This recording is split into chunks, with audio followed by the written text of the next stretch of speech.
The TPMS light is on. Is it okay to drive? Wow, a lot of people ask us that question. Yo, this is Moses from Cruise Automotive. Moses, and for most of more, I am here. We're going to talk about these lights. Follow us for the other episodes. We're driving through all the lights, the check engine, the track.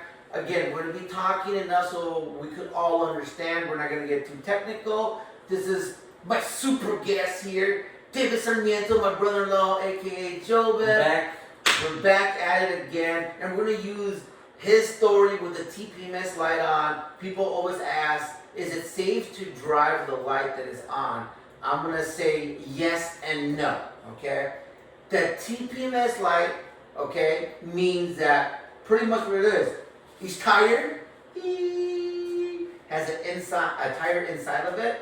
There's another computer, and knows the tire pressure. This is such a cool feature, right? Because if your tire is low, it'll let you know. Yep. You add air, and it'll tell you when to stop or beep or whatever, right? Okay. But if you have a faulty sensor, it could say something crazy. It could say 0 or there's like 200, right? So that's why I said yes and no, right? Although that it says 0 or the light turns on, yes, take it seriously. Pull over, look around, right? Yep. Look around. We spoke about the hazard package. If you're going to pull over, make sure you're safe. Make sure people don't see you with what's going on. Or pull over to your nearest gas station, or pull over as soon as you can, because what if you do have a flat? Yep. Right? You could ruin the tire, or the tire's already ruined, or you could ruin the wheel. You're going to yeah. make things worse, right? And if so, I hope you got that jack. I hope you got that spare tire, guys. Come on. Gotta have that spare tire, gotta have that jack. We spoke about the other episode about the hazard, road hazard package, you know. Yep. We want to add a little bit more towards this, and the TPMS light, how to solve the issue, what to look at. And then David, tell us a little bit about your TPMS, Yeah, your experience. you know, that's exactly what happened to me. Was I was driving on the road and the low tire pressure came on. Came on, yeah. So I pulled over. It was me, my wife, my kids. So I pulled over to the nearest gas station, checked it out. I was like, oh, because it just all of a sudden came on. I'm like, I got a flat. Mm-hmm. Went all the way around. Mm-hmm. Tires are fine. Okay. So your scenario was the light turned on, he pulled over, you looked at it, and everything was okay. Yep. And that's the correct thing to do. You stop, and again, you're with your family, you want to make sure they're safe. Yep. So hey, a blown tire means you're stranded, right? So that's great that you took the initiative to stop, take a look at it. So once you noticed that the tires were okay, maybe you were a little confused, like, Yep. well, why the light on? Yep. Right? Okay. So then David brought it to us here to the shop. Say, hey, you know what, Jobs? You know what, David? You need 2 TPMS sensors. We got the little scanner tool and read all 4. I said the front 2 are bad. Here we go. Lesson learned for all of us. Yep. 90% of the time, we always do all 4 of them. Dude, just do all 4. This is David's truck. Dude, you just need 2. Yep. Right? I should have done all 4. Maybe he should have thought we should have done all 4. Yep. Lesson learned. I'm going to tell you guys this one thing, okay? If you do the TPMS sensors, you can do one at a time, but David's right here. Yep. They'll eventually go one at a time because they'll all wear out the same. Those sensors probably been there since 2011. Yeah, I didn't last 2 hours, and the bigger the one other came 2 out. went back. And I'm going to tell you the reason why, because you got 2 new sensors, brand new, because they have little batteries inside of them. The signal's so strong, the computer's probably like, well, wow, what's wrong with the back ones?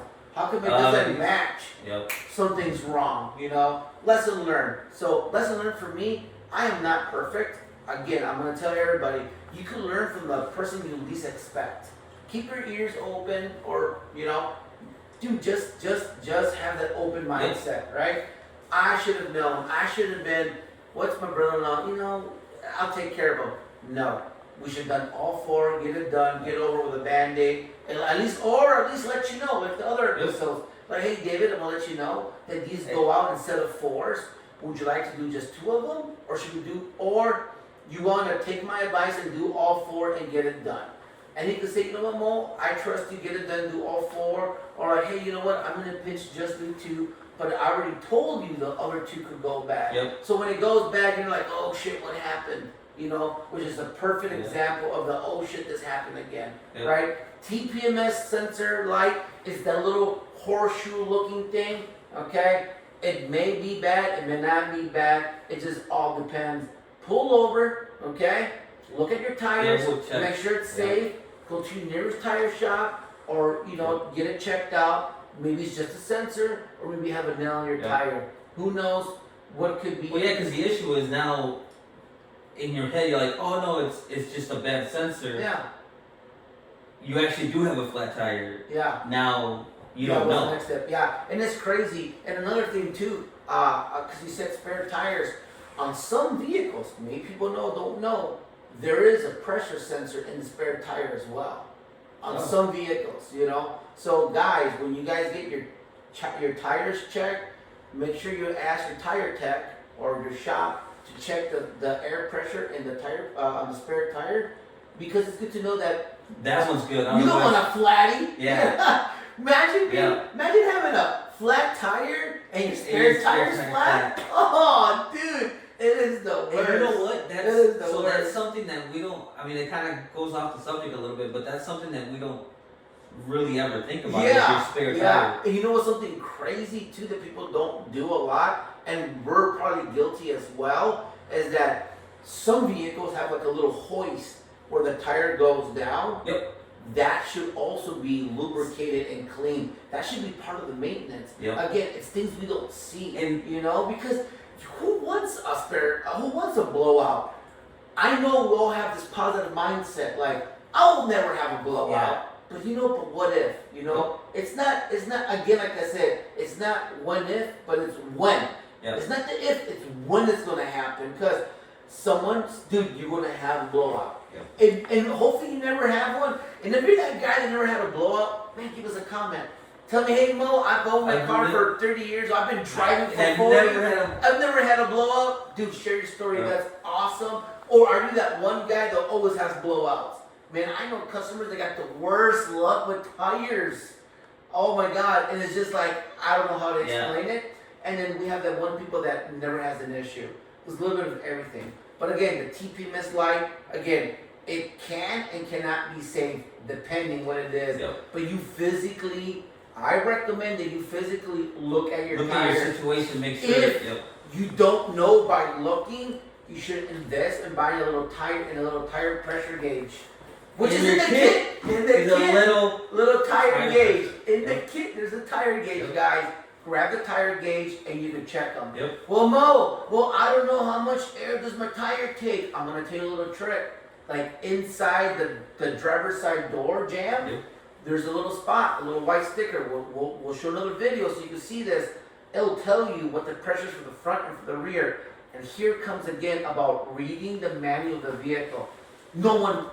I shouldn't say no one, it's so dumb. The majority of the people don't read the manual. Yeah. Guys, if you buy a new vehicle or the car's new to you, it's great to know the functions, right? Read it, know your vehicle in and out, know what kind of oil it should take, what kind of gas should it take, So even something as simple as having a little hazard package, a little gauge, to double check the electronics. Because you could have an electronic failure, a sensor failure, and you don't know. You don't have to be a mechanic. If you own a vehicle, it's your responsibility. You should know exactly how your vehicle operates. It's your responsibility to know the operation of your vehicle. It's your responsibility of the maintenance of the vehicle. So it's your responsibility to find a good shop, find a good place, maintain your vehicle, okay? I know there's guys that are like, I've owned this car for 3 years and I've had zero issues. Yeah, and the day they need something, it's gonna need everything. Needs the whole suspension. And I don't want this car, I'm gonna get rid of it. Well, yeah, because you didn't do small investments, right? Small increments. If you maintain it, dude, it could last longer instead of one big bow, So something as simple as a tire gauge, just to double check. And if you check the gauge out, everything's within specs. Most cars are between 32 and 35, depending where you're at, okay? If it's hot, your summary above 60, 70, 89 degrees, they recommend 32. If you're in cold, they recommend to set it at 34. And the reason is because when it's cold, you'll lose a few pounds. Are there any tires that are lower than like 30 psi? Not really. No, not So really. No, that's a great So a question. safe bet would 32, be 32 safe. Yep. I mean, you cannot go wrong with 32. Now, this is the most average vehicle. There may be some specialized vehicles. Someone's gonna get me on the internet. Oh, this guy said this and spreading rumors. Stop. and we're talking about the most common. OEM too. The most common car that comes from the factory. Yep. I'm not talking about lifted trucks with 37-inch wheels Yeah. that it could take 60 pounds, 80 pounds, 50 pounds, 40 pounds, depending of the tire's capabilities, Right. terrain, right? We go side by side. Yep.